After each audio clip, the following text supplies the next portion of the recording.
The Manitoba Games, powered by Manitoba Hydro, are happening here in Thompson right now. This is Play North, the Manitoba Games show. We've had you on before, but Dan Colosie, results guy, you're in the heart of it right now. The first time we talked to you, we talked about your underground, super secure bunker. We're not quite underground, but we did have to pass 2 or 3 security checkpoints to get in here. We're in Artie Parker. We're not going to tell people any more than that to keep it super secret. Feels pretty cool too, like a real news desk. We've got the real DEF CON stuff happening behind us. You guys, like we said, it's phase 2 now, so we're halfway through. I'm sure your days are almost as long as ours. Before we talk about that, though, what's this all about, Dan? What do we got going on here? Well, we got the general and emergencies channel 1 on here. We got our results channel over here, and that one was archery last phase, and is going to be some of the badminton and wrestling stuff on that guy. We've got some FRS radios going on as well. Whew. So is this one of the ways that results are coming into you to get put into the system? And if it is, tell us about that. And how else are the results getting here? Typically not. The radios are typically just for general communications. Results are typically either, we have some of them are runners from the individual sports. Under that committee, they've tasked their own runners to bring those up to us, or we have runners tasked out of here for some of the sports that are more remote, like for last phase we had alpine ski and cross-country ski. They would send people with various things, or we have Norplex pool and table tennis this time, or across town. So we've got a runner tasked with a vehicle out of here that goes and does those. And then we had some faxes coming in, emails. We've got some live entry going on as well. We've got some iPads charging up over there that are being used for curling, hockey, and ringette. So those are being updated live as we go. And then all the results come in, basically walking through that door, and we finalize them. Even for the live stuff, we still have to finalize them here in this room. And they go out through the system. Amazing. I got to touch back a little bit on the runners. It seems in this world of technology, we're surrounded by, it's unbelievable. It's still the best way to get these results is to hand them to a guy basically on a piece of paper, or a girl, or whatever we got, and bring them up here. Why that decision? Is it just the most reliable thing to do?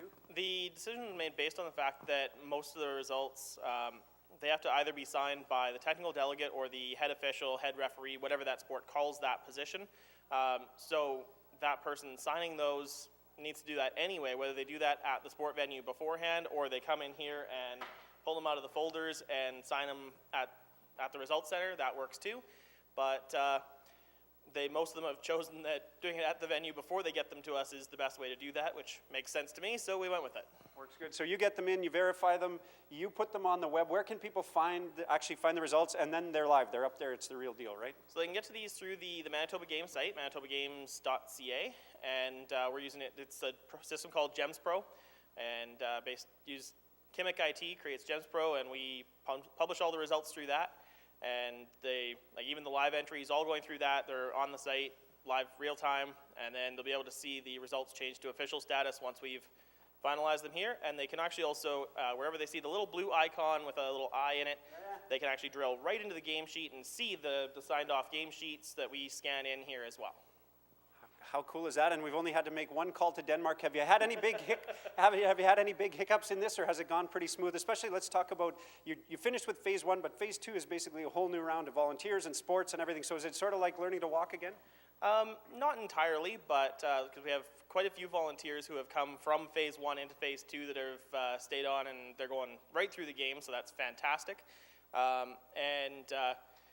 But as far as the sports go, it is kind of, learning to walk, as you put it.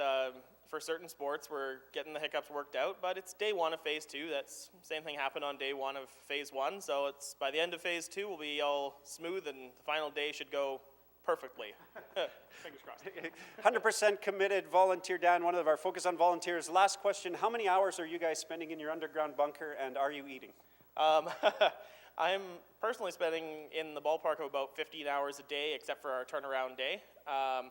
And our volunteers do typically 4-hour shifts up to, some of them have committed to multiple shifts, so some of them are here almost as long as I am. And we've got Caroline, who's my second in command, who's up here quite often from probably 9 in the morning to sometimes late at night. We were here pretty late yesterday getting ready for phase 2. So yeah, we were doing a lot of hours up here, and yes, we are eating, sometimes, periodically. Once in a while, and last one, enjoying it? Absolutely. Games is an awesome time, and it's all about the athletes, and as long as they're having fun, that's what it's really about. So that's the way to be. I can guarantee it. I know you're a bit of an unsung hero stuck in your secret underground bunker, but we were just in the cafeteria talking to a bunch of kids, and they're having a blast. So Dan Colosie, thanks for all your time. Thanks for giving us a little look into the background, what happens behind the scenes right here at the Manitoba Games, powered by Manitoba Hydro, happening here in Thompson, March 4th right through to the 10th.